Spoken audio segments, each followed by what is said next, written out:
കഴിഞ്ഞ ദിവസങ്ങളൊന്നിൽ ഞാൻ പ്രസംഗിപ്പാൻ എഴുന്നേറ്റപ്പോൾ കർത്താവ് എനിക്ക് തന്ന വചനമാണ് ബിലയാം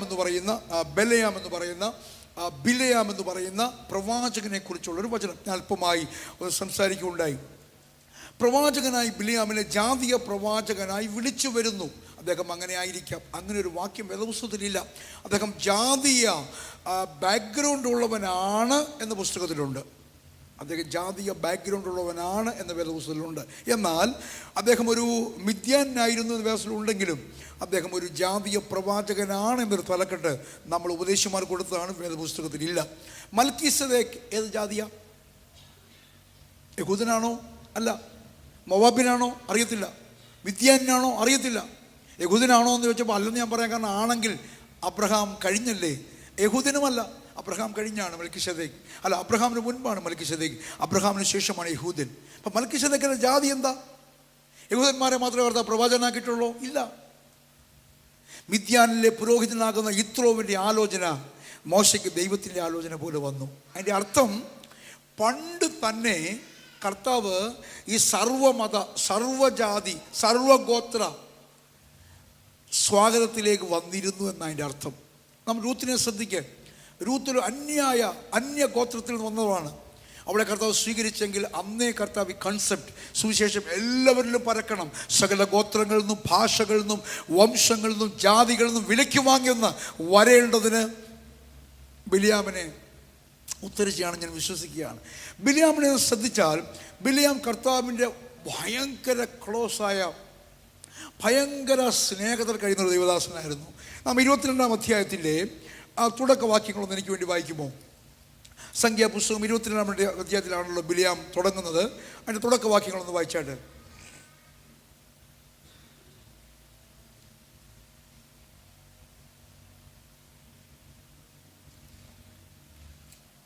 ഇനി പിടിക്കാൻ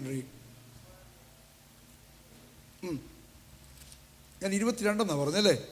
22 സോറി, 22 മുതൽ.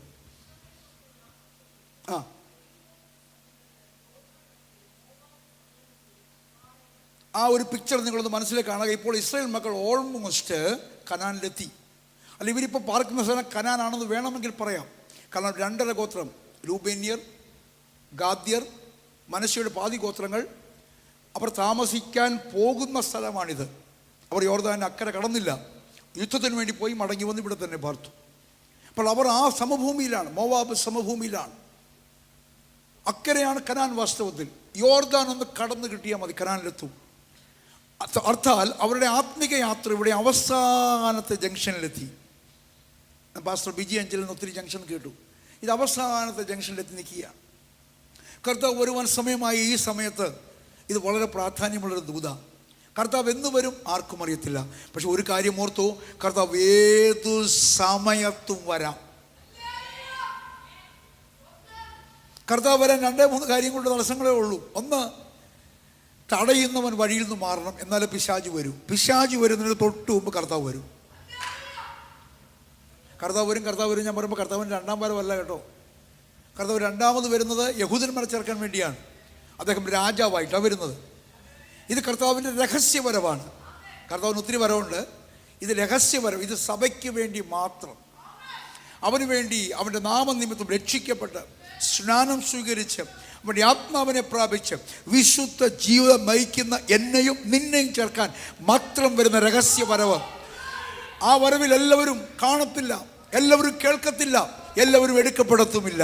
കൃപയാൽ ആ വരവിൽ കാണുവാൻ, കേൾക്കുവാൻ, എടുക്കപ്പെടുവാൻ പ്രത്യാശയോടെ കാത്തിരിക്കുന്ന നിന്നെ ഓർത്ത് ഞാൻ കർത്താവിനെ സ്തുതിക്കുന്നു. അതിന് തടസ്സം, തടയുന്നവൻ വഴിയിൽ നിന്ന് മാറണം. പരിശുദ്ധാത്മാ മാറിക്കൊടുക്കണം. പരിശുദ്ധാത്മ മാറിയാൽ അന്ത്യക്രിസ്തു വരും. എതിർ ക്രിസ്തു വരും. എതിർ ക്രിസ്തു വരുന്നതിന് മുമ്പ് കർത്താവ് വരും. വേറൊരു തടസ്സം, ഈ രാജ്യത്തിൻ്റെ സുവിശേഷം സകല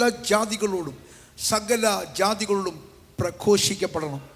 അവിടെ നമ്മൾ ചിന്തിക്കുന്ന പോലെ 750 കോടി ജനങ്ങളോടും ശുശ്രൂഷിക്കണമെന്നല്ല എഴുതിയിരിക്കുന്നത്. അങ്ങനെ ആയിരുന്നു അല്പം കൂടി സമയം എടുത്തേനെ. അവിടെ എഴുതിയിരിക്കുന്നത് എവറി എത്നിക് ഗ്രൂപ്പ് എന്ന. എത്നിക് ഗ്രൂപ്പ് എന്ന് പറഞ്ഞാൽ ഒരു ഭാഷയിൽ തന്നെ അനേക എത്നിക് ഗ്രൂപ്പുണ്ട്. ഏകദേശം 200 സിസ്റ്റം നോൺ ഒഫീഷ്യൽ ലാംഗ്വേജ് ഇന്ത്യയിലുണ്ട്. ഏകദേശം 1522 അൺഒഫീഷ്യൽ ലാംഗ്വേജ് ഇന്ത്യയിലുണ്ട്. ലോകത്തിലാകെ 3000 ഭാഷയേ ഉള്ളൂ. ലോകത്തിലാകെ 6000 ഭാഷ. അതിൽ ഘനമുള്ള 3000 ഭാഷ. അതിൽ 1500-ൽ പരം ഭാഷ ഇന്ത്യയിലാണ്. അപ്പോൾ ഇന്ത്യ സുവിശേഷീകരിക്കപ്പെട്ടാൽ കാര്യം തീരും. ഞാൻ പറഞ്ഞതിലേക്ക് വരാം. അതിൽ 220 ലാംഗ്വേജ് ഒഫീഷ്യലാണ്, സ്റ്റേറ്റ് ഒഫീഷ്യൽ ലാംഗ്വേജുകളാണ്. എന്നാൽ അതിൽ ഒരു ലാംഗ്വേജാണ് മലയാളം. പക്ഷെ എന്താ എത്നിസിറ്റി എന്ന് പറയാം.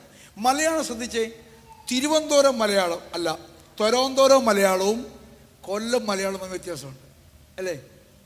തിരുവനന്തപുരത്ത് തന്നെ പാറശാല മലയാളവും സിറ്റി മലയാളവും തമ്മിൽ വ്യത്യാസമുണ്ട്. കൊല്ലത്തും പല ഭാഷ, മീനാടൊക്കെ ലാംഗ്വേജ് വേറെയാണ്. പത്തനംതിട്ടയിൽ വേറെ ലാംഗ്വേജാണ്. ആലപ്പുഴയിൽ വേറെ ലാംഗ്വേജാണ്. എറണാകുളത്ത് വേറെ ലാംഗ്വേജാണ്.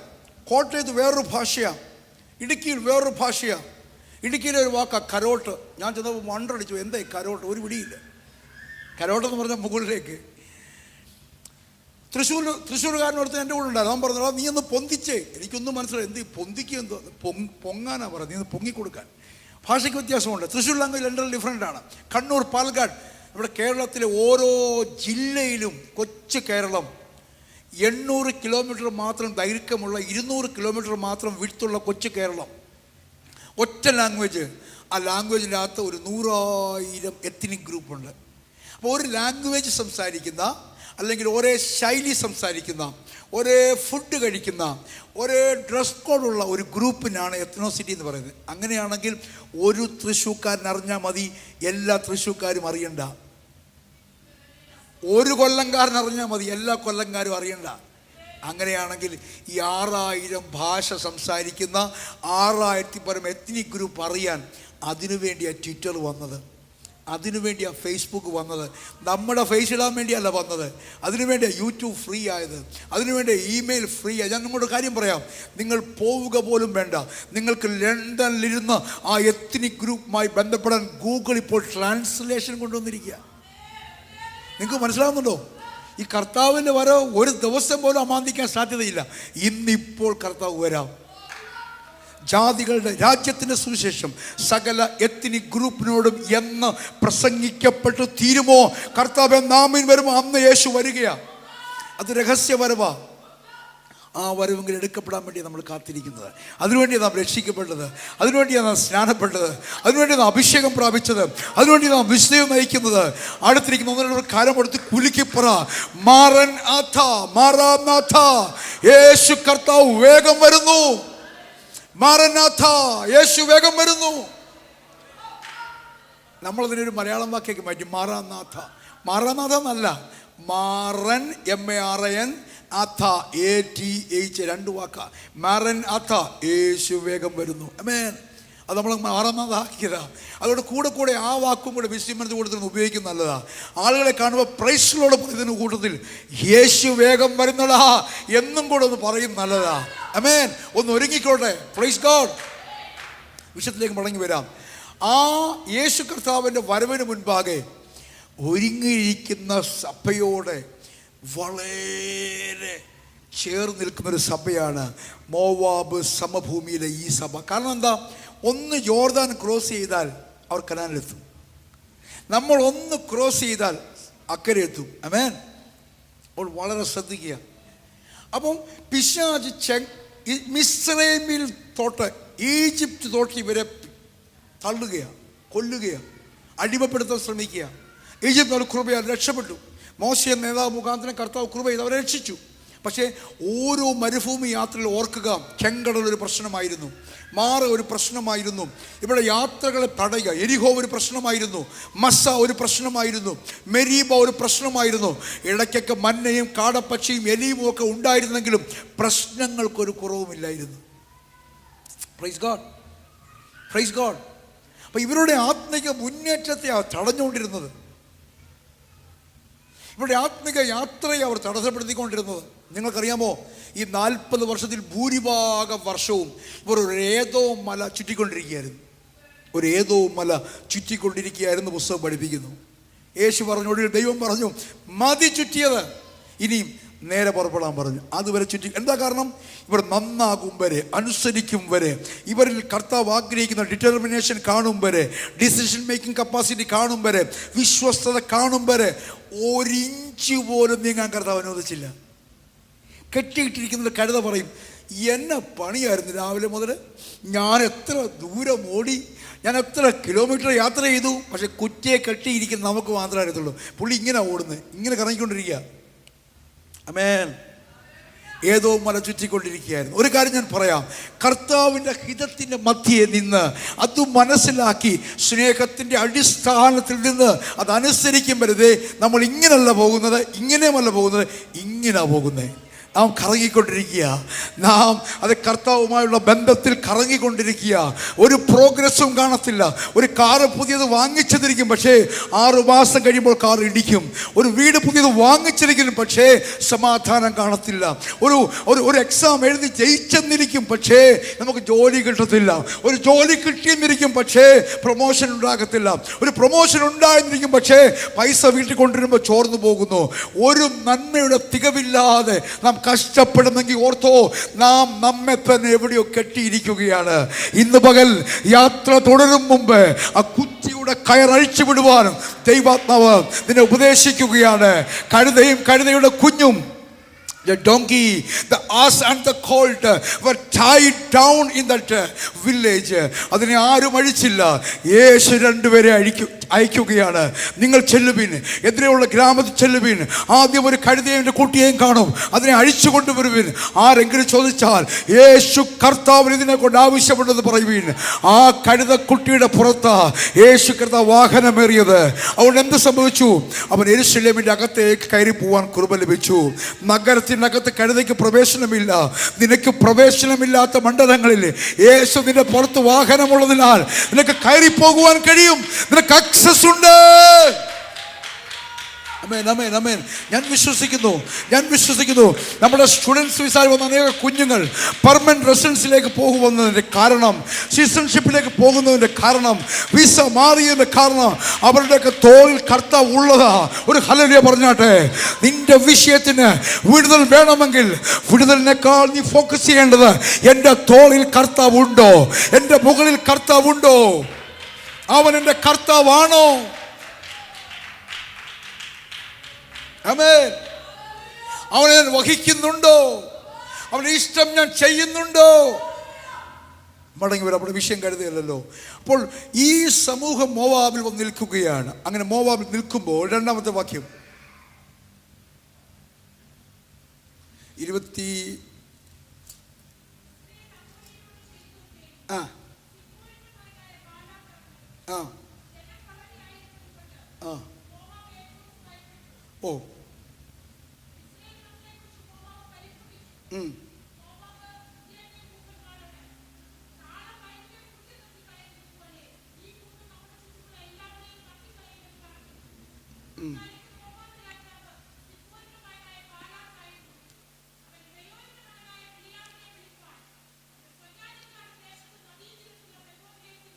ഓക്കെ, അവിടെ നിൽക്കണം സഹോദരി. ഞാനൊരു കാര്യം ശ്രദ്ധിച്ചോ, നിങ്ങൾക്കൊരു പക്ഷെ നിങ്ങളെക്കുറിച്ച് വലിയ നന്മയെക്കുറിച്ചുള്ള ചിന്തയൊന്നും ഇല്ലായിരിക്കും. നിങ്ങളുടെ സഭയിൽ നിങ്ങളെക്കുറിച്ച് ചോദിച്ചാൽ വലിയ കാര്യമൊന്നും പറയാനില്ലായിരിക്കും. നിങ്ങളുടെ വീട്ടിൽ നിങ്ങളെക്കുറിച്ച് ചോദിച്ചാൽ ഒരു 1 ലൈൻ ഹിസ്റ്ററിയുള്ള ആളായിരിക്കാം നീ. അവനാണോ? മറ്റേ നമ്മുടെ കാഞ്ഞിരമൂട്ടിലെ വീട്ടിലെ ആ പുള്ളിയാണോ എന്ന് പറഞ്ഞാൽ ഒന്നും പറയത്തില്ല ആരും. പക്ഷെ ഇത്രയും പറഞ്ഞാൽ മതി, കാര്യം മനസ്സിലാവുന്നതാണ്. 1 ലൈൻ ഹിസ്റ്ററി എന്ന് അവരെ വിളിക്കുന്നു. ഒറ്റ ലൈനിൽ കാര്യം തീരും. അങ്ങനത്തെ ഒരാളായിരിക്കും നീ നാട്ടിൽ, അങ്ങനത്തെ ഒരാളായിരിക്കും നീ വീട്ടിൽ, അങ്ങനത്തെ ഒരാളായിരിക്കും നീ ചർച്ചിൽ. പക്ഷേ നിന്നെക്കുറിച്ച് നീ അറിയാത്തൊരു സാക്ഷ്യം പിശാച് പറയും. കാള വയലിലെ പുല്ല് നക്കി കളയുന്നത് പോലെ വന്ന വഴിക്ക് അവരെ എതിർത്ത ഒരുത്തനും നിലനിന്നിട്ടില്ല. ഇതാരെക്കുറിച്ചാണ് പറഞ്ഞേ? പിറുപിറുക്കുന്ന, ദുശാഠ്യമുള്ള, ദൈവത്തെ പരിഹസിക്കുന്ന, ദൈവത്തോട് മത്സരിക്കുന്ന, ദൈവദാസനാകുന്ന മോശയോട് മത്സരിക്കുന്ന, അഹരോനോടും മിര്യാമിനോടും മത്സരിക്കുന്ന ഒരു ജനത്തെക്കുറിച്ച് സാത്താന്യ രാജാക്കന്മാർ പറഞ്ഞ വാക്കാ. കാരണം നമ്മുടെ കുറവുകളും ദോഷങ്ങളും തിന്മകളും അടിയും വഴക്കും അഭിപ്രായ വ്യത്യാസമൊന്നും അവനെ അറിയിക്കാൻ ദൈവത്തിന് താല്പര്യമില്ല. നിന്റെ നന്മ മാത്രം, നിന്റെ വിജയങ്ങൾ മാത്രം, നീ നീതിമാനെന്ന് മാത്രം അറിയിക്കാനേ ദൈവത്തിന് താല്പര്യമുള്ളൂ. നിങ്ങൾക്ക് മനസ്സിലാവുന്നുണ്ടോ? നമ്മുടെ അകത്ത് പ്രശ്നമുണ്ട്, വ്യക്തിപരമായ പ്രശ്നമുണ്ട്. വചനം പറയുന്ന യോശുവ എന്ന മഹാപുരോഹിതൻ മുഷിഞ്ഞ വസ്ത്രം ധരിച്ചു നിൽക്കുകയായിരുന്നു. സാത്താൻ തെറ്റല്ല പറഞ്ഞത്, പക്ഷേ അവൻ അറിഞ്ഞതിനേക്കാൾ ഒരു വലിയ സത്യമുണ്ട്. മുഷിഞ്ഞ വസ്ത്രം ധരിച്ചു നിന്ന പുരോഹിതൻ അപ്പാ ക്ഷമിക്കണമെന്ന് പറഞ്ഞാൽ ഒരു നിമിഷം കൊണ്ട് അവൻ്റെ വസ്ത്രം കൊണ്ടുപോയി കലക്കി കഴുകിയേച്ചു വരുന്നുള്ള ദൈവം പുതിയ വസ്ത്രം ധരിപ്പിക്കുന്ന ദൈവം. നീ ദൈവത്തിൻ്റെ പൈതലാണോ? നീ രക്ഷിക്കപ്പെട്ടതാണോ? നീ ഒരു പാപം ചെയ്താൽ വെളിയിലുള്ളൊരു പാപി ചെയ്യുന്നത് പോലെയല്ല കർത്താവ് കാണുന്നത്. നീ ഒരു പാപം ചെയ്താൽ അവൻ നിശ്ചയമായിട്ട് കണക്കിടാതിരിക്കത്തില്ല. പക്ഷേ നീ കരഞ്ഞപ്പാ ഞാൻ പാപം ചെയ്തു പോയി, ഒരു അബദ്ധം കാണിച്ചു പോയി, വസ്ത്രത്തിൽ കറയുണ്ട്, മുഷിവുണ്ട്, ചുളുക്കമുണ്ടെന്ന് പറഞ്ഞാൽ പുതിയൊരു വസ്ത്രം തരുന്നവനാ ദൈവം. എന്നിട്ട് എന്ത് ചെയ്തു? സാത്താനെ ഭത്സിച്ചു. പോ സാത്താനെ, യഹോവയായ ദൈവം നിന്നെ ഭത്സിക്കുന്നു. അവൻ തീയിൽ നിന്ന് വലിച്ചെടുക്കപ്പെട്ട കൊള്ളിയല്ലയോ? നീതിമാനെന്ന് ദൈവം വിളിച്ച ഒരുവനെ ആർക്ക് കുറ്റം വിധിപ്പാൻ കഴിയും? ധൈര്യപ്പെട്. നിന്നെ ആരെങ്കിലും, നിന്നെ സഹോദരി, നിന്റെ വീട്ടിൽ ആരെങ്കിലും ഇവരെ ആരെങ്കിലും പോയി ഈ മൈക്ക് ഒന്നുകൂടെ ക്ലിയർ ചെയ്യാമോ? എനിക്ക് സൗണ്ട് ഒത്തിരി വേണ്ട, എൻ്റെ ശബ്ദം പോകുന്ന പോലെ തോന്നുന്നു. ഒന്നുകൂടെ ക്ലാരിറ്റി ചെയ്യാമോ? നോക്ക്. ജെറിനുണ്ട് അവിടെ, ഒന്ന് ജെറിനെ 4 ഹെൽപ്പ് ചെയ്തേ പ്ലീസ്. ഈ ശബ്ദം അധികം വേണമെന്നില്ല. I don't need a high volume, but I need little more clarity. ശ്രദ്ധിക്കേ, നിന്റെ നീതിയെ ചൊല്ലി ആരെങ്കിലും കംപ്ലൈൻറ്റ് പറയുന്നെങ്കിൽ, നീ ശരിയല്ലെന്ന് ആരെങ്കിലും നിന്റെ വീട്ടിൽ പറയുന്നെങ്കിൽ, നിന്റെ നാട്ടിൽ പറയുന്നെങ്കിൽ, നിന്റെ ദേശത്ത് പറയുന്നെങ്കിൽ, നിന്റെ സഭയിൽ പറയുന്ന, എൻ്റെ കണ്ണിലേക്ക് നോക്ക്. ഈ ദൂത് കണ്ണു വഴി വരും. നോക്ക്, ഇങ്ങോട്ട് നോക്ക്. നിന്റെ കണ്ണിൽ നോക്കി ഞാൻ പറയുന്നു, നിന്നെ നീതീകരിച്ച ദൈവമാണെങ്കിൽ, നിന്നെ വിശുദ്ധീകരിച്ച ദൈവമാണെങ്കിൽ അവൻ ആ ഉത്തരവാദിത്തം, അവൻ കാര്യം നോക്കിക്കോളും. Come on come on come on. നിന്നെ ആക്ഷേപ വിഷയമാക്കുവാൻ ദൈവത്തിന് താല്പര്യമില്ല. നിന്നെ ഒരു നിന്ദാ വിഷയമാക്കുവാൻ ദൈവത്തിന് താല്പര്യമില്ല. നിന്റെ വിശുദ്ധി കൊണ്ടല്ല, നിന്റെ നീതി കൊണ്ടല്ല, നിന്റെ പുണ്യപ്രവൃത്തി കൊണ്ടുമല്ല. നീ ഇട്ടിരിക്കുന്ന ലോഹയുണ്ടല്ലോ, നീ ഇട്ടിരിക്കുന്ന പൗരോഹിത്യ ഡ്രസ്സുണ്ടല്ലോ, ദൈവത്തിൻ്റെ നാമത്തിൻ്റെ ബഹുത്വത്തിനായി കർത്താവ് വേർതിരിച്ച ഡ്രസ്സായതിനാൽ, ആ പദവി ദൈവത്തിൻ്റെ പദവിയായതിനാൽ, നിന്റെ നെറ്റിപ്പൊട്ടം ദൈവം കെട്ടിയ നെറ്റിപ്പൊട്ടമായതിനാൽ, നിന്റെ തലപ്പാവ് ദൈവത്തിന് വിശുദ്ധമെന്ന് അവിടെ എഴുതിയിരിക്കുന്നതിനാൽ നീ മുഷിഞ്ഞിരുന്നാൽ കർത്താവിനെ നിന്ന, നിന്നെ പിശാച് കുറ്റം ചുമത്തിയാൽ ദൈവത്തിനെ നിന്ന അവൻ വിട്ടുകൊടുക്കത്തില്ല. പക്ഷെ ഒരു കാര്യം ഓർത്തോ, നീ അതൊന്ന് പറയണം, നീ അബദ്ധം പറ്റിയതൊന്ന് പറയണം, മുഷി ഉണ്ടെന്നൊന്ന് പറയണം, കറ ഉണ്ടെന്നൊന്ന് പറയണം, ചുളുക്കമുണ്ടെന്നൊന്ന് പറയണം. അതാ ഇവിടെ സംഭവിച്ചേ. സിപ്പോരിൻ്റെ മകനാകുന്ന ബാലാക്ക് കുച്ചിയും കുത്തു നിന്നിട്ടും പേടിപ്പിക്കുന്ന ദൂതല്ല, ഇസ്രായേൽ മക്കളെ കുറിച്ച് ഒരു തിന്മയുടെ ദൂതുമില്ല. കാള വയലിലെ പുല്ല് നക്കിക്കളയുന്ന പോലെ ഈ സീൻ എനിക്ക് ഭയങ്കര ഓർമ്മ വരുന്നു. ഞങ്ങൾ വീട്ടിൽ പോയിട്ട് പശുവിനെ വളർത്തുമായിരുന്നു. ജേഴ്സി പശുവൊക്കെ ഇടയ്ക്ക് വരുമായിരുന്നു. എന്നാൽ ഒരു ജേഴ്സി പശു വാഴാതിരുന്നൊരു കാലത്ത് പെട്ടെന്ന് കറവയും കുഞ്ഞും കുട്ടിയുമൊക്കെ ഉള്ളൊരു പശുവിനെ വാങ്ങിച്ചു. നല്ല വില കൊടുത്തു, ഏതോ 8,000 രൂപ കണ്ട് അന്ന് കൊടുത്ത് വാങ്ങിച്ചു. പക്ഷെ വേഗം ഒരു 3-4 മാസം കൊണ്ട് കുട്ടി അത്തുപോയി, പാല് നിന്നുപോയി, ജേഴ്സി പശു നാടൻ പശു പോലെ ആയി. അപ്പോൾ എൻ്റെ അമ്മ പോയി, അമ്മയായിരുന്നു നാട്ടിലെ അമ്മ, ഞങ്ങളുടെ ഹോം മിനിസ്റ്റർ പോയി ഒരു നാടൻ പശുവിനെ വാങ്ങിച്ചുകൊണ്ട് വന്നു. ഈ ജേഴ്സി പശുവിനകത്തൊരു ഒരു കൊല്ലി പശു എന്ന് പറഞ്ഞാൽ അസ്ഥി മുഴുവൻ കാണാം, റിപ്സ് മുഴുവൻ കാണാം. പക്ഷേ ഈ പശുവിനൊരു ഗുണമുണ്ട്, എവിടെ കെട്ടിയാലും പുല്ല് പോട്ട് പച്ചയെന്നൊരു പറഞ്ഞ സാധനാവസ്ഥ കാണത്തില്ല. മരമൊക്കെ തോലിയൊക്കെ കാരി തിന്നെ. എനിക്കൊന്ന് ഇതെങ്ങാണ്ട് ദാരിദ്ര്യത്തിൽ കിടന്ന. ഉൽപ്പത്തി പുസ്തകത്തിൽ മിസ്രൈമിൽ 7 പശു വന്നില്ല, അതിനേക്കാളും കഷ്ടമായിരുന്നു. ഇതിനെ കെട്ടിയാൽ മതി ഇങ്ങനെ ഒരു വൃത്തം ഉണ്ടാകുക. അത് പോച്ച, കമ്മ്യൂണിസ്റ്റുകാരുടെ പുല്ല്, അവിടെ പച്ച പോട്ട് വേര് പോലും കാണത്തില്ല. അതുപോലെ എനിക്ക് തോന്നുന്നത് കാള വയലിലെ പുല്ല് നക്കിത്തിരുന്ന പോലെ വന്ന വഴി മനസ്സിലാകത്തക്കവണ്ണം പുറകിലൊന്നുമില്ല. അവൻ മുന്നോട്ട് പോകുമ്പോൾ മുഴുവൻ പച്ചയാ, പക്ഷെ അവൻ്റെ പിൻപിൽ മുഴുവൻ ഗ്രേയാ, എല്ലാം തിന്നുകളയുന്ന പോലെയാ. ഇസ്രായേൽ മക്കൾ മിസ്രൈമിൽ ഇറങ്ങി പുറപ്പെട്ടെന്ന് ബാലാക്ക്, സിപ്പോറിൻ്റെ മകനാകുന്ന ബാലാക്ക് പറയുക. ഒരു ഹല്ലേലൂയ പറഞ്ഞാട്ടെ. ചെങ്കടൽ നിൽക്കാൻ ശ്രമിച്ചു, കർത്താവ് വെട്ടി തുറന്ന് വഴിയൊരുക്കി. എരിഹോ നിൽക്കാൻ ശ്രമിച്ചു, കർത്താവ് വിടിച്ചു കളഞ്ഞു. മാറ പറഞ്ഞു ഞാൻ കയ്പ് തരും. മാറയെ കർത്താവ് ഇരട്ടി മധുരമാക്കി മാറ്റി.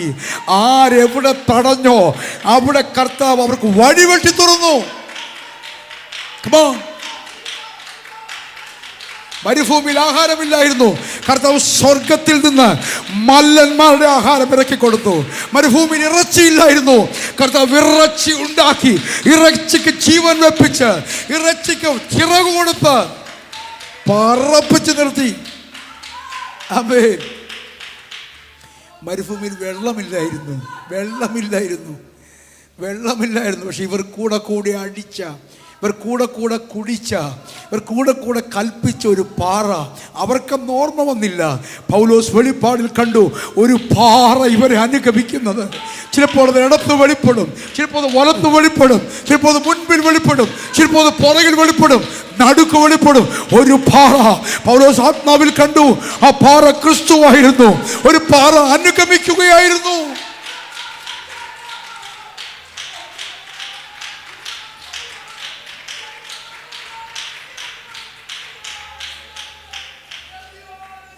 ശ്രദ്ധിക്കേ, കർത്താവിന് നീതി വ്യത്യാസമുണ്ട് കേട്ടോ. രണ്ട് നീതിയുണ്ട്. നിന്നോടുള്ള ബന്ധത്തിൽ അവൻ്റെ നീതി വേറെയാ, പാപിയോടുള്ള ബന്ധത്തിൽ അവൻ്റെ നീതി വേറെയാ. ലോകം നിന്നെ അടിക്കുമ്പോൾ, ലോകം നിന്നെ ദുഷിക്കുമ്പോൾ അവൻ്റെ നീതി വേറെയാ. നീ രമ്യ പുസ്തകം വായിക്ക്. ഇസ്രായേൽ മക്കളെ കൈപിടിച്ച് കനാനിലേക്ക് കൊണ്ടുവരുന്ന വഴിയിൽ മിസ്രയീമിൽ നിന്ന് ഇറങ്ങി പുറപ്പെട്ടപ്പോൾ അവൾക്കെതിരായി ആര് നിന്നോ അവനൊക്കെ ശിക്ഷ അനുഭവിച്ചു. എന്താ കാരണം? ദൈവത്തിൻ്റെ കൺമണിയായ ഇസ്രായേൽ. പഴയ നിയമത്തിലെ ഇസ്രായേൽ ദൈവത്തിൻ്റെ കൺമണിയാണെങ്കിൽ പുതിയ നിയമ ഇസ്രായേലാകും നീ എത്രയധികം അവൻ്റെ കൺമണിയാണ്. എൻ്റെ പ്രവാചകന്മാരെ തുടരുത്,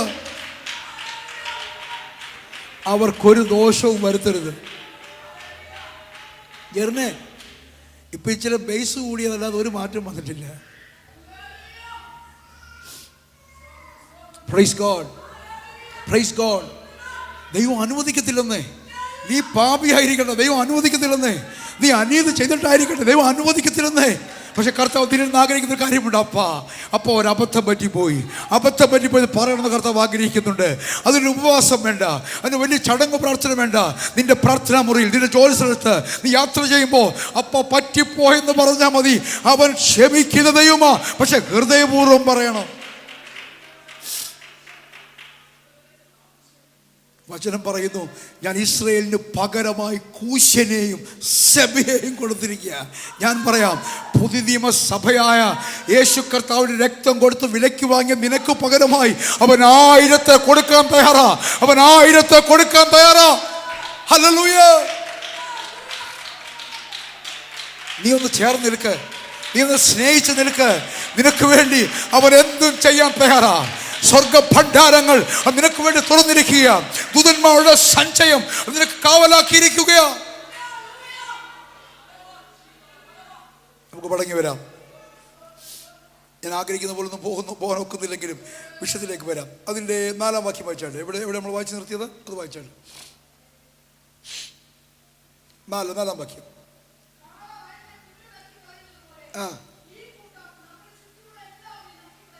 നമ്മളെ കുറിച്ചുള്ള സാക്ഷ്യം പിശാചിനോടുള്ള ബന്ധം അത് തന്നെയാണ്.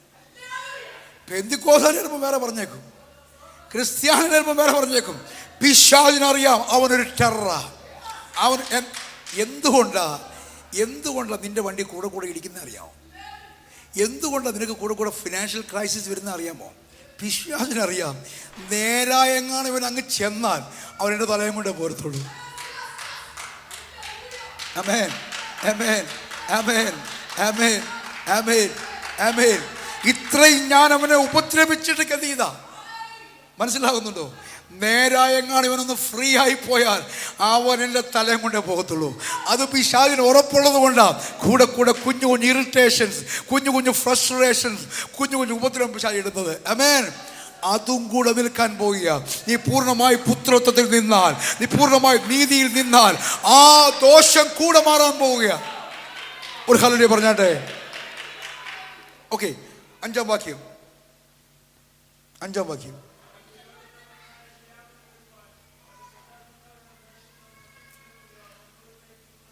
അപ്പൊ ബിലിയാമിന്റെ അപ്പന്റെ പേര്, ബൈബിൾ ക്യൂസ് ശ്രദ്ധിക്കുക, ബിലിയാമിന്റെ അപ്പന്റെ പേര് ആണ് പോയി. ഇങ്ങനെ നമ്മൾ ബൈബിൾ ക്യൂസ് പഠിക്കുന്നത്. ബിലിയാമിന്റെ അപ്പന്റെ പേര് പെയോർ. പെയോറിന്റെ മകനാകുന്ന ബിലിയാമിനെ വിളിപ്പാൻ സ്വജാതിക്കാർ. അപ്പം മോവാബ് രാജാവായിരുന്നു ബാലാക്ക്. സ്വജാതിക്കാരുടെ അപ്പം ബിലിയാം ആരായിരുന്നു? മോവാബിനായിരുന്നു. മനസ്സിലായോ? അപ്പൊ മോവാബിനായ ബിലാം എന്ന പ്രവാചകന്റെ അടുക്കിലേക്ക് ബാലാക്ക് എന്ന മോവാബിയ രാജാവാകുന്ന സിപ്പോറിന്റെ മകനാകുന്ന ബാലാക്ക് പെയോറിന്റെ മകനാകുന്ന ബിലിയാമിന്റെ അടുക്കിലേക്ക് ആളെ അയച്ചു. ഏത് നദീരത്തേക്ക് വിട്ടത്? എന്റെ കുഞ്ഞെ ആരായിരുന്നു വായിക്കേ? അപ്പൊ ബിലിയാമിന്റെ സ്വദേശം എവിടാ? ബിലിയാമിന്റെ സ്വദേശം എവിടാ? ആണ്ട് കിടക്കുന്നു. ഇതെന്നാ ഇത്? ബിലിയാമിന്റെ സ്വദേശം എവിടാ? പെദോർ. അപ്പൊ പെദോർ എന്നുള്ള പ്രവാചകന്റെ പേര് പറഞ്ഞേ. ഇങ്ങനെ ബൈബിൾ കുറിച്ച് പഠിക്കുന്നേ. ബാലാക്കിന്റെ അപ്പന്റെ പേര് പറഞ്ഞേ. പെയോർ അടി. ബാലാക്കിന്റെ അപ്പന്റെ പേര് സിപ്പോര്. പെയോറിന്റെ മോന്റെ പേര് പറഞ്ഞേ. ബിലിയാമിന്റെ അപ്പന്റെ പേര് പറഞ്ഞേ. അവിടെ എത്ര ക്വസ്റ്റ്യനായി, എത്ര ക്വസ്റ്റ്യനായി. ഇങ്ങനെ പഠിക്കുന്നത്. ഓക്കെ. അപ്പോൾ ബാലാം ഏത് ജാതിക്കാരനായിരുന്നു? മോവാബിയനായിരുന്നു. Okay, come on വായിച്ചി.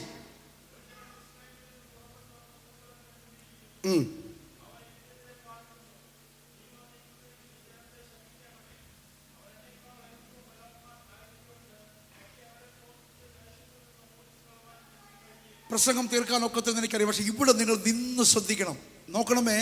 നിങ്ങളെ നേരിട്ട് വന്ന് യുദ്ധം ചെയ്യാൻ ഒക്കത്തില്ലെന്ന് പിശാചിനറിയാം. നിങ്ങളെ ഡീപ്രമോട്ട് ചെയ്യാൻ ഒക്കത്തില്ലെന്ന് പിശാചിനറിയാം. നിങ്ങളുടെ വീസ നേരിട്ട് തടയാൻ ഒക്കത്തില്ലെന്ന് പിശാചിനറിയാം. നിങ്ങളുടെ പ്രാർത്ഥന നേരിട്ട് ഒതുക്കാൻ ഒക്കത്തില്ലെന്ന് പിശാചിനറിയാം. നിങ്ങളെ നേരിട്ട് മാർഗ തടസ്സം ചെയ്യാൻ ഒക്കത്തില്ലെന്ന് പിശാചിനറിയാം. അതിന് പിശാച് എന്താ ചെയ്യുന്ന അറിയാമോ? ഒരു ജാതീയനാകുന്ന മോവാബിനാകുന്ന ഒരു ദൈവഭൃത്യനെ, അല്ല അവരുടെ ഭാഷയിൽ ഒരു ഡിവിനറിനെ വിളിക്കുകയാണ്, ഒരു ശുദ്ധക്കാരനെ വിളിക്കുകയാണ് അവരുടെ ഭാഷയിലാണ്. എന്നിട്ട് അവൻ വന്ന് കേഴ്സ് ചെയ്യണം, ഒരു ആഭിചാരം ചെയ്യണം, ഒരു ശകുനവാദം, ഒരു ശകുനദോഷം ചെയ്യണം, ഒരു മന്ത്രവാദം ചെയ്യണം, ഒരു ജിന്നിനെ അയക്കണം. മനസ്സിലായോ?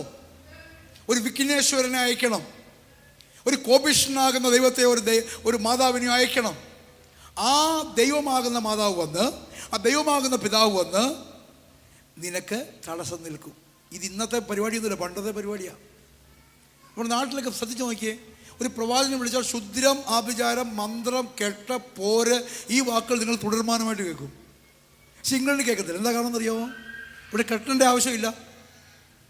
ഇവിടെ പിശാച് വന്ന് നമ്മളെ കെട്ടേണ്ട ആവശ്യമില്ല, നമ്മൾ തന്നെ കെട്ടിയിരിക്കല്ലേ. ഇവിടെ മന്ത്രവാദം കുറവല്ല, ഇവിടെ പോര് കുറവല്ല, ഇവിടെ പിശാച് കുറവല്ല. ഇവിടെ നമ്മൾ തന്നെ വാമോനെ ചക്കരെ എന്ന് പറഞ്ഞ് വിളിച്ച് നിർത്തിയേക്കുക. അപ്പം പിശാച് നമ്മളെ കെട്ടേണ്ട ആവശ്യമില്ല. മനസ്സിലാവുന്നുണ്ടോ? ഇവിടെ കെട്ടഴിക്കുകയല്ല വേണ്ടത്. യേശുവിൻ്റെ നാമത്തിൽ ഇന്നു മുതൽ ഞാൻ ആ ബന്ധം ഉപേക്ഷിക്കുന്നു പറഞ്ഞാൽ മതി, പിശാച് മാറിപ്പോവും. പറ, അതിലേക്ക് പിന്നെ വരാം. ഇവിടുത്തെ വിഷയം ഓർത്തോ, നിന്നെ നേരിട്ട് തോൽപ്പിക്കാൻ ഒക്കത്തില്ലെന്ന് ആർക്കറിയാം? ജാതീയ രാജാവാകുന്ന സിപ്പോറിന്റെ മകനാകുന്ന ബാലാക്കിനറിയാം. അപ്പം അവൻ ചെയ്ത വഴി ആത്മമണ്ഡലത്തിൽ കൂടി വന്ന് നിന്നെ കെട്ടുക. നിന്റെ പല പ്രൊമോഷനും തുടങ്ങുന്നത് അങ്ങനെയാ, നീ പല പരീക്ഷയും ജയിക്കാഞ്ഞത് അങ്ങനെയാ, നിന്റെ വാഹനം പലപ്പോഴും ഇടിച്ചത് അങ്ങനെയാ, നിന്റെ സാമ്പത്തിക നന്മ പോയത് അങ്ങനെയാ, നിന്റെ വിസയ്ക്ക് തടസ്സം വന്നത് അങ്ങനെയാ. അങ്ങനെയാ. നിനക്ക് കുഞ്ഞ് ജനിക്കാതിരുന്നതിൻ്റെ ഒരു കാരണം അതാ, പല കാരണമുണ്ട്. നീ ആഗ്രഹിച്ചിട്ടും ഭവനം പണിയാഞ്ഞതിൻ്റെ കാരണം അതാ. അമേൻ. പൈസ ഉണ്ട്, പക്ഷെ നിനക്ക് സ്കോറിൽ എന്താ കാരണം? ഇതാ കാരണം. ഒരുവൻ നിന്നെ ആത്മാവിൽ വന്ന് കെട്ടി. ഞാൻ തിരിച്ചു പറയാം. നിനക്ക് ഈസ്റ്റ് ഹാം പിടിക്കണോ? നിനക്ക് ന്യൂഹാം കൗണ്ടി പിടിക്കണോ? നിനക്ക് ലണ്ടൻ പിടിക്കണോ? നിനക്ക് ഈസ്റ്റ് ലണ്ടൻ പിടിക്കണോ? നിനക്ക് ഇംഗ്ലണ്ട് തകരുന്നത് കാണണോ? ആത്മാവിൽ ഉയരുന്നത് കാണണോ? നിനക്ക് UK ആത്മാവിൽ പിടിക്കണോ? നീ നേരെ എന്ന് പിടിക്കരുത്, സുവിശേഷം നേരെ എന്ന് പറയരുത്. ആദ്യം വീട്ടിൽ കുത്തിയിരുന്ന് പ്രാർത്ഥിക്ക്. നീ ആത്മാവിൽ ആദ്യം യുദ്ധം ചെയ്യേ. Let there be a spiritual warfare in the beginning. Amen. ആത്മാവിൽ നീ ചെല്ല്. ആത്മാവിൽ ആദ്യം നീ അവനെ കെട്ടിയാൽ അവൻ നിന്നെ കണ്ടതില്ല.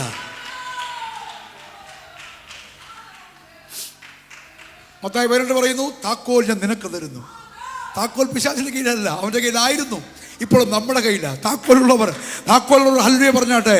യേശുവിന്റെ കയ്യിൽ അധികാരത്തിന്റെ താക്കോൽ, ശക്തിയുടെ താക്കോൽ, അഭിഷേകത്തിന്റെ താക്കോൽ, വിടുതലിന്റെ താക്കോൽ നൽകിയിരിക്കുന്നു. വിശ്വസിക്കുന്നവർ ഒരു ഹല്ലേലൂയ പറഞ്ഞേ.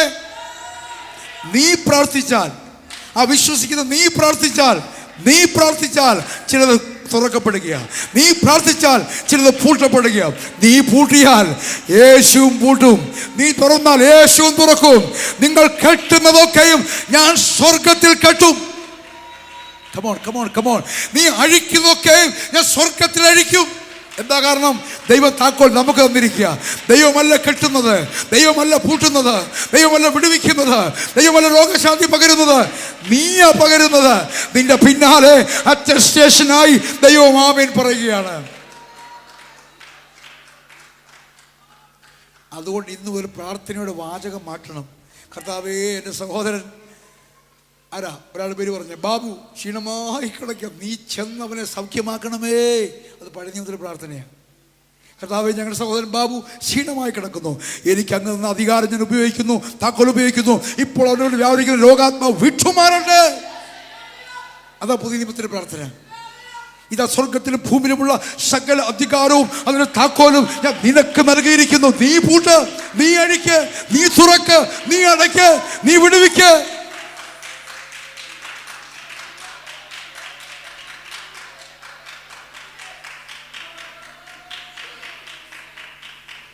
ഇനി കേട്ടോ, യോഹന്നാൻ 21 കർത്താവ് കാര്യം പറഞ്ഞു. നിങ്ങൾ ആരുടെയെങ്കിലും പാപങ്ങൾ മോചിച്ചാൽ, നമുക്കൊക്കെ ഇച്ചിരി ദഹിക്കാത്ത വാക്യം അത്. നിങ്ങൾ ആരുടെയെങ്കിലും പാപങ്ങൾ മോചിച്ചാൽ മോചിക്കപ്പെട്ടിരിക്കും. നിങ്ങൾ ആരുടെയെങ്കിലും പാപങ്ങൾ കെട്ടിയാലോ കെട്ടപ്പെട്ടിരിക്കും. എന്താ വാക്കിന് അർത്ഥം എന്നറിയാമോ? ഞാൻ 518 ഗോസ്ബുക്ക് റോഡ് RM9 4Xയിൽ താമസിക്കുന്ന ആളാണ്. 516 താമസിക്കുന്നവരുടെ പാപം ഞാനാ മോചിക്കേണ്ടത്. ഞാൻ ചെന്ന് അവരോട് സുവിശേഷം പറയാതെ അത് മോചിക്കപ്പെടത്തില്ല. അപ്പം ഞാൻ സുവിശേഷം പറയാത്തോളം കാലം അത് കെട്ടപ്പെട്ടിരിക്കുക. മനസ്സിലായോ? 520 താമസിക്കുന്ന ഒരു പാവം ഞാനാ തീരുമാനിക്കുന്നത് കെട്ടണോ വേണ്ടയോ. എങ്ങനെ അഴിക്കുന്നത്? സുവിശേഷം പറഞ്ഞാൽ, ദൈവസ്നേഹത്തിൽ പറഞ്ഞാൽ, ദൈവ നിലവാരത്തിൽ പറഞ്ഞാൽ, ദൈവ സാന്നിധാനത്തിൽ പറഞ്ഞാൽ, ദൈവ അഭിഷേകത്തിൽ പറഞ്ഞാൽ, ദൈവ യോഗത്തിൽ പറഞ്ഞാൽ അവൻ രക്ഷിക്കപ്പെടും. അപ്പോൾ പാവം അഴിക്കുക. പറഞ്ഞില്ലെങ്കിലും പെന്തിക്കോസുകാരെ, കരിസ്മാറ്റിക്കാരെ, ഉണർവുകാരെ, നിങ്ങൾ ആരുടെയും പാപം കെട്ടുന്നവരാകരുത്, നിങ്ങൾ അഴിക്കുന്നവരാകണം. നിങ്ങളുടെ കൂടെ യാത്ര ചെയ്യുന്നവരുടെ പാപം അഴിക്കുവാൻ കർത്താവ് അധികാരം നൽകിയിട്ടുണ്ട്. നിങ്ങളുടെ ഫോണിലുള്ളവരുടെ, ടെലിഫോൺ ലിസ്റ്റിലുള്ളവരുടെ പാപം അഴിക്കുവാൻ ദൈവം നിനക്ക് അധികാരം നൽകിയിട്ടുണ്ട്. നിന്റെ ഇമെയിൽ ലിസ്റ്റിലുള്ള പാപം അഴിക്കുവാൻ ദൈവം അധികാരം നൽകിയിട്ടുണ്ട്. നിന്റെ ട്വീറ്റിംഗ് ഫ്രണ്ട്സ്, നിന്റെ FB ഫ്രണ്ട്സ്, നിന്റെ മറ്റ് ഇൻസ്റ്റാഗ്രാം ഫ്രണ്ട്സ്, ഏതൊക്കെ സൈറ്റാണ് നിങ്ങൾ ഉപയോഗിക്കുന്നത് എനിക്കറിയത്തില്ല. അപ്പോഴുള്ള എല്ലാ ഫ്രണ്ട്സിൻ്റെ പാപം നിന്റെ പോസ്റ്റ് മുഖാന്തരം, നിന്റെ ചാറ്റിംഗ് മുഖാന്തരം, നിന്റെ കമ്മ്യൂണിക്കേഷൻ മുഖാന്തരം അഴിയപ്പെടണമെന്ന് കർത്താവ് ആഗ്രഹിക്കുന്നു. 40-50 വർഷം ഒരുമിച്ച് താമസിച്ചിട്ട് അവൻ നരകത്തിൽ കണ്ടാൽ നിനക്കത് പാപമായി വരും. നീ സ്വർഗത്തിലും നരകത്തിലും കണ്ടാൽ നിനക്കത് പാപമായി വരും. നിനക്ക് രക്ഷപ്പെടാനുള്ള ഏക മാർഗമുള്ള, കർത്താവേ, ഞാൻ 100 വട്ടം അവൻ്റെ അടുക്കൽ പോയിരുന്നു, അവനോട് സുവിശേഷം പറഞ്ഞിരുന്നു, അവനോ രക്ഷിക്കപ്പെട്ടില്ല എന്ന് പറയുവാൻ നിനക്ക് പ്രാഗൽഭ്യമില്ലാത്തടത്തോളം കാലം ഞാൻ മരിക്കും വരെ അവനെ ആഗ്രഹിച്ചിരുന്നു, അവൻ വരണമെന്ന് ആഗ്രഹിച്ചിരുന്നു, ഞാൻ പോയിരുന്നു, ഞാൻ പറഞ്ഞിരുന്നു എന്ന് പറയാത്തടത്തോളം കാലം അവൻ്റെ രക്തം നിന്നോട് കണക്കിടും. താക്കോൽ നിനക്ക. ഇതാ മോവാബ് സമഭൂമിയിൽ അവർ എത്തി നിൽക്കുകയാണ്. നേരിട്ട് യുദ്ധം ചെയ്താൽ ജയിക്കത്തില്ലെന്നറിയാം. ആമേൻ. ആശിഷേ, നേരിട്ട് നിന്നോട് യുദ്ധം ചെയ്താൽ ജയിക്കുകയാണ് പക്ഷെ അവൻ വളഞ്ഞ വഴി കൂടെ വരും. അപ്പം നമ്മൾ എന്ത് ചെയ്യണം? അവൻ്റെ പോരിഞ്ഞെത്തും മുമ്പ് വീഞ്ഞ് തീർന്നുപോയി, വീഞ്ഞ് പോരാതെ വന്നു എന്ന വാർത്ത ബാല്യക്കാർ വന്ന് വിരുന്നുവാട് പറയാനിരിക്കുക. അവർ നടന്നു പോയിക്കൊണ്ടിരിക്കുക. ബാല്യക്കാർ ഇങ്ങനെ നടന്നുകൊണ്ടിരിക്കുമ്പോൾ ഇതാ വേറൊരു കൂട്ടര് ഒരു ജഗ്ഗുമായിട്ട് വരുന്നു. അപ്പോൾ ഇവർ വിചാരിച്ചു അവരും തീർന്ന ജഗ്ഗുമായിട്ട് വരിക. അവർ പറഞ്ഞു, മിണ്ടല്ലേ, നിനക്കൊരു ന്യൂസ് ഉണ്ടല്ലോ. ഞങ്ങളുടെ കയ്യിൽ ഒരു ന്യൂസുണ്ട്. എന്നാ ന്യൂസാ? നീ ജഗ്ഗിലോട്ട് നോക്ക്. അവർ നോക്കിയപ്പോൾ വെള്ളമല്ല, വീഞ്ഞ, നിറഞ്ഞിരിക്കുന്ന വീഞ്ഞ്. അതുകൊണ്ട് തീർന്നുപോയെന്ന വർത്തമാനം പരക്കും മുമ്പ് അധികം നല്ലത്, അധികം രുചികരമായത്, അധികം ഗുണമുള്ളത് എവിടെ വെച്ചു എന്നുള്ള അതിശയത്തിൻ്റെ, എക്സ്ക്ലമേഷൻ്റെ, ആങ്സൈറ്റിയുടെ, ഫാക്ടറിൻ്റെ ദൂത പുറത്തു വന്നത്. എസ്തേറിന്റെ പുസ്തകത്തിൽ പുരീം എന്നൊരു ദിവസം പ്രമാണിച്ച് 13-ാം തീയതി യഹൂദന്മാരെ കൊല്ലണമെന്ന് വിചാരിച്ച് രാജാവ് മുദ്ര വെച്ച, രാജാവ് എഴുതിയ ഒരു കത്തിത 5 ഓട്ടക്കാർ കൊണ്ടുപോവുകയാണ്. 5 ഓട്ടക്കാർ എന്ന് പറഞ്ഞാൽ ഓട്ടാളന്മാർ. ഓട്ടാളൻ എന്ന് പറഞ്ഞാൽ രാജാവിൻ്റെ ദൂത് വിളംബരം ചെയ്യുവാൻ കാൽനടയായി പോകുന്നവർ. അവരുടെ ദൗത്യം എന്താ? അടുത്ത മാസം 13-ാം തീയതിക്ക് മുമ്പ് ഒന്ന് അറിയിക്കണം. അത്രേ ഉള്ളൂ. നിങ്ങൾക്ക് കേൾക്കണോ? രസം കേൾക്കണോ? എസ്തർ ഉപവസിച്ചു. മൊർദെഖായി എസ്തറിനെ പുഷ് ചെയ്തു. എസ്തർ ഉപവസിച്ചു. കർത്താവ് രാജാവിനോട് സംസാരിച്ചു. രാജാവ് ദൂത് മാറ്റി. സ്നേഹത്തിൽ നിയമം മാറും. മനസ്സിലായോ? രാജ പദവി പോലും എസ്തറിന്റെ സ്നേഹത്തിൽ ഉരുകി ഒലിച്ചുപോയി. നിയമരാജാവ് മാറ്റി. പുതിയ കത്ത്, അനുഗ്രഹത്തിൻ്റെ കത്ത്. അത് മരണത്തിൻ്റെ കത്ത്, ഇത് ജീവൻ്റെ കത്ത്. അത് കൊല്ലുന്ന കത്ത്, ഇത് ജീവിപ്പിക്കുന്ന കത്ത്. ജീവിപ്പിക്കുന്നത് മാത്രമല്ല, നിങ്ങളെ ആര് കൊല്ലാൻ തീരുമാനിച്ചോ അവരെ നിങ്ങൾ കൊന്നോളാൻ. നിങ്ങളെ ആര് തോൽപ്പിക്കുന്നു പറഞ്ഞാൽ അവരെ നിങ്ങൾ തോൽപ്പിച്ചോളാൻ. രാജാവും സൈന്യവും കൂടെ ഉണ്ടെന്ന്. ഇത് കേൾക്കേ. എന്നിട്ട് മുദ്ര വെച്ചിട്ട് എനിക്ക് രസകരമായി തോന്നിയ കാര്യം, 2005 ഞാൻ ഈ ചേർച്ചിൽ ശുശ്രൂഷയ്ക്കായി വരുമ്പോൾ കർത്താവ് പാസ്റ്റർ ശിവു പിടിക്കൽ പറഞ്ഞൊരു വെളിപ്പാടായത്. മുദ്ര വെച്ച കത്ത് കൊണ്ടുപോയി ആരാന്നറിയാമോ? ചാട്ടനും പൊടനൊന്നും അല്ല, രാജാവിൻ്റെ 5 ഓട്ടക്കാരുമല്ല, രാജാവിൻ്റെ ഘനശാലികളായ വിളംബരം അറിയിക്കുന്നവർ. അവരെങ്ങനെ പോയെന്നറിയാമോ? രാജാവിൻ്റെ സ്വന്തം തുരകങ്ങളുടെ മേൽ എന്ന് പറഞ്ഞാൽ രാജാവിൻ്റെ തടുപ്പിച്ച കുതിരയുടെ മേൽ. അവൻ മറ്റേ കാൽ നടക്കാൻ അങ്ങ് ചെന്ന് ഈ നാണം കെട്ട ദൂത് പറയും മുമ്പ്, ഈ ശാപത്തിന് ദൂത് പറയും മുമ്പ്, രാജാവിൻ്റെ തുരകങ്ങളുടെ പുറത്ത്, രാജാവിൻ്റെ കുതിരയുടെ പുറത്ത് മറ്റൊരു സത്വർത്തമാനത്തിന് ദൂതുമായി 13-ാം തീയതിക്ക് മുൻപിൽ അവർ എത്തി. കമോൺ. എൻ്റെ ദേഹമൊക്കെ പെരുക്കുന്നു, രോമൊക്കെ എഴുന്നേറ്റ് നിൽക്കുന്നു. ഞാനൊരു ദൂത് പറയാം. നിന്റെ തലയ്ക്കും ഒരു വാൾ തൂങ്ങിയിരുന്നു. നിന്റെ തലയ്ക്കും ഒരു വാൾ തൂങ്ങിയിരുന്നു. നീയും മരണത്തിന് യോഗ്യനായിരുന്നു. 13 എന്നൊരു ദിവസമുണ്ടെങ്കിൽ നിന്നെ കൊല്ലുവാൻ പിശാച് പ്ലാൻ ചെയ്തിരുന്നു. എന്നാൽ 13 വരും മുമ്പ്, ആ വാൾ വരും മുമ്പ്, ആ ന്യായവിധി ശിക്ഷാവിധിയായി വെളിപ്പെടും മുമ്പ്, ഇതാ യേശു കർത്താവിൻ്റെ സത്വർത്തമാനം.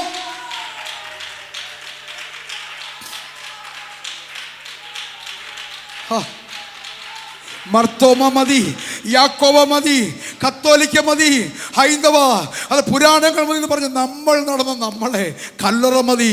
എൻ്റെ അപ്പച്ചൻ്റെ കൂടെ ഞാൻ കിടക്കൂ, എൻ്റെ അമ്മയുടെ കൂടെ ഞാൻ കിടക്കൂ, എൻ്റെ അച്ഛൻ്റെ പാട്ട് എന്തൊരു നല്ല പാട്ടാ, പെന്തിക്കോസിന് ഡിസിപ്ലിൻ ഇല്ല എന്നൊക്കെ പറഞ്ഞ് നമ്മളുടെ മേൽ തൂങ്ങിയ വാള് കാണാതെ നാം അന്ധകാരത്തിലേക്ക്, ശാപത്തിലേക്ക്, മരണത്തിലേക്ക്, ശിക്ഷാവിധിയിലേക്ക് നടന്ന് നീങ്ങിയപ്പോ ഒന്നല്ല എത്ര പ്രാവശ്യം ഉപദേശിമാരെ ദൈവം വിട്ടു. പാടുകൾ നിന്നോട് പറഞ്ഞുകൊണ്ടിരിക്കും. പ്രാർത്ഥന ഒരു ത്രില്ലാകും.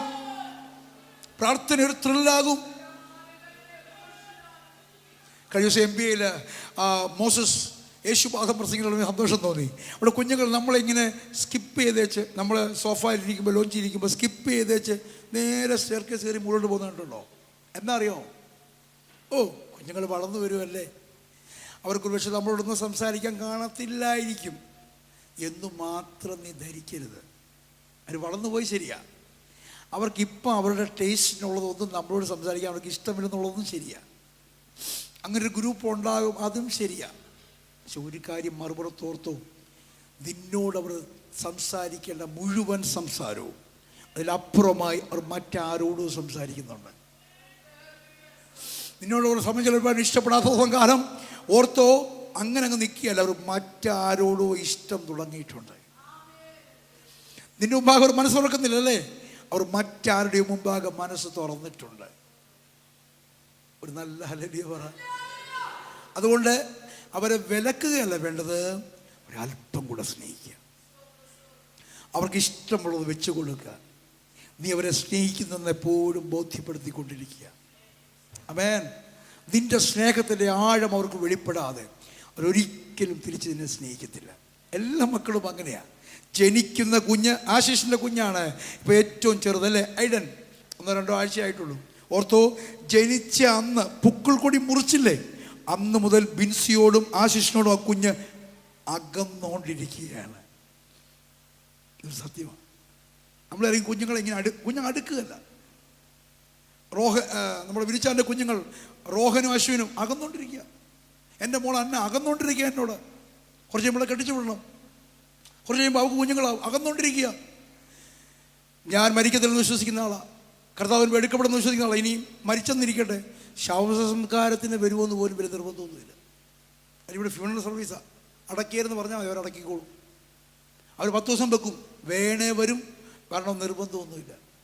ഫ്യൂണറൽ സർവീസുകാരുടെ സമയത്ത് വന്നില്ല, അവർ കൊണ്ടു നടക്കും. മനസ്സിലായോ?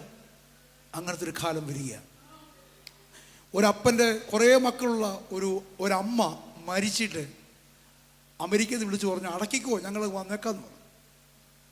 കുറച്ച് ലേറ്റായി, മക്കളും കൂടെ എത്തി. ആദ്യം കാതയിലും കഴുത്തിനെ പറിക്കാൻ അവർ നിന്നത്. നാട്ടുകാർ കൂടി നിന്ന് തല്ലി അവന്മാരെ. എന്നിട്ട് ചോദിച്ചു, എൻ്റെ അമ്മയുടെ കഴുത്തെ കിടന്ന നെക്ലേസ് എന്ത് ചെയ്യും? എല്ലാം വെച്ച് ഭയങ്കര ഉത്തരവാദിത്വമായിരിക്കുന്നു. കാരണം അതിൻ്റെ ബാക്കി കിട്ടാൻ വേണ്ടിയാണ്, ചിലവാക്കിയതിൻ്റെ ബാക്കി. നെക്ലേസും കൂടി വിറ്റാ നാട്ടുകാരോട് ശവസംസ്കാരം അടയ്ക്കത്. ശവസംസ്കാരം ചെയ്തതിൻ്റെ ബാക്കി ചോദിക്കുന്നത് വെച്ചാൽ അമ്മയുടെ നെക്ലേസ് എന്ത് ചെയ്യുന്നു? ആ ഗതി നമുക്ക് വരാതിരിക്കാൻ കുഞ്ഞുങ്ങളെ സ്നേഹിച്ചു. കുഞ്ഞുങ്ങൾക്ക് സ്പേസ് കൊടുത്താട്ടെ, കുഞ്ഞുങ്ങൾക്ക് റൂം കൊടുത്താട്ടെ. അവരുടെ കൊച്ചു കൊച്ചു വിഷയങ്ങളാണ്. നമ്മുടെ കുഞ്ഞുങ്ങൾ, നമ്മളൊരു കമ്പ്യൂട്ടർ വലിയ സീരിയസ് കാര്യം ചെയ്യുമ്പോൾ കുഞ്ഞുങ്ങൾ വരും, പപ്പ ഈ ലെഗോയുമായിട്ട് ചേരുന്നില്ല, ഒന്ന് വെച്ച് തരാമോ? എപ്പോഴും കൊച്ചേ ഞാൻ സീരിയസ് ഓഫീസ് കാര്യം ചെയ്യുക. നോ, ആ ലെഗോ മറ്റേ ലെഗോവുമായി വെക്കുന്നതാണ് സ്നേഹം. മനസ്സിലാവുന്നുണ്ടോ? കുഞ്ഞുങ്ങൾ വരും, മമ്മി ഈ ഡാക്കിനെയും കുട്ടൂസിനും അങ്കിളും ആൻറ്റിയാണോ? അപ്പോൾ നമുക്ക് പറയാൻ താല്പര്യമില്ല. നിങ്ങളൊരു മറുപടി കൊടുക്കണം, കുഞ്ഞുങ്ങൾക്ക് സമയം കൊടുക്കണം. ആമേൻ.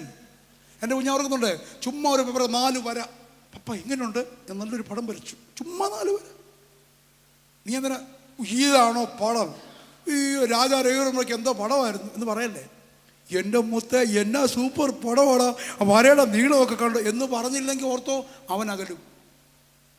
ഒരു അലലിയോ പറയാമോ? അങ്ങനെ നമുക്ക് സമയമില്ലല്ലോ. ഡ്യൂട്ടിയുടെ മുണ്ടേക്ക് ബാങ്ക്, പിന്നെ കേബിള്, പിന്നെ പിന്നെ വയർലെസ്. കുഞ്ഞുങ്ങളുടെ മുമ്പാകെ സമയം ചെലവഴിച്ചു. കുഞ്ഞുങ്ങൾ മാത്രമല്ല, സ്വന്തം ഭാര്യയോടുകൂടെ വർത്തമാനം പറയുകയും ചാറ്റ് ചെയ്യുകയും ഇമെയിൽ അയക്കുകയും കൂടെ കണ്ടാൽ പോലും സമയം ചെലവഴിക്കുകയും ചെയ്തു. അല്ലെ ചാറ്റിങ്ങിന് ഇഷ്ടം പോലെ വെളിയിൽ നിൽക്കുക. ഒരു നല്ല ആമീൻ പറ.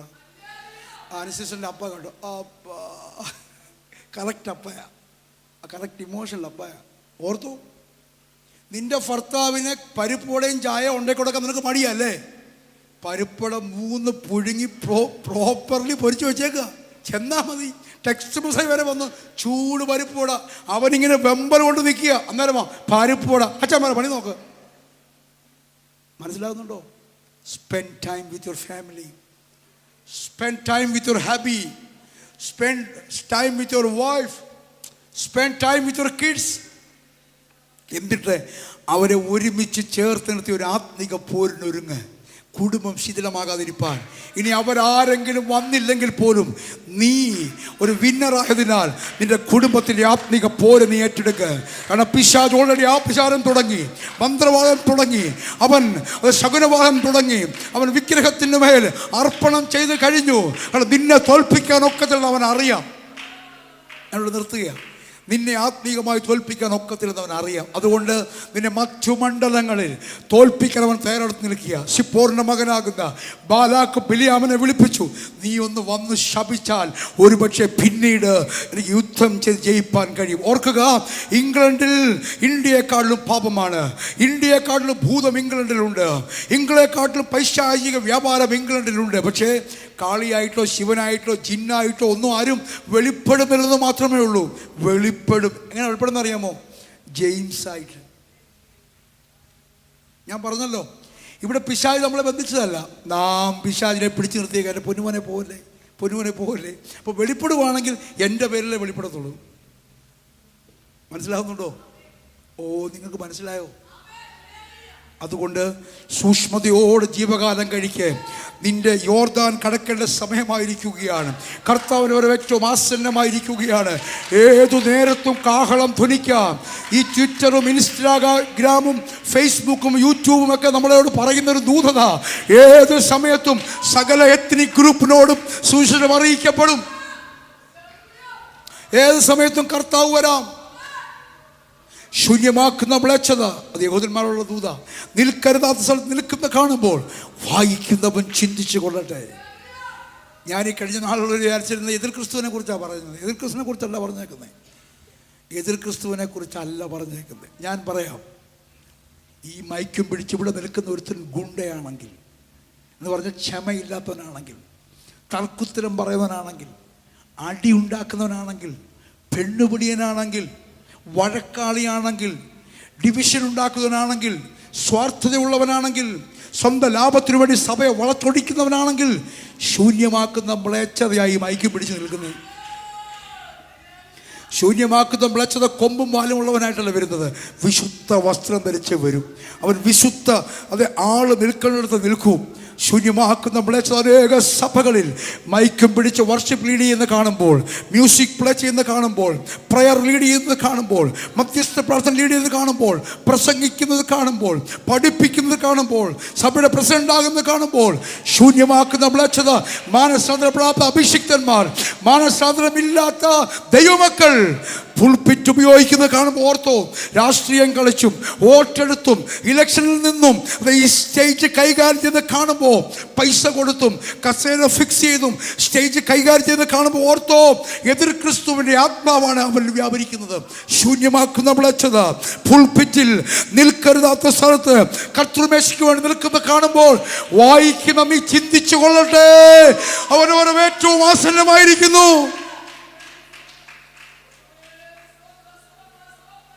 നമുക്കെല്ലാവർക്കും എഴുന്നേൽക്കാം.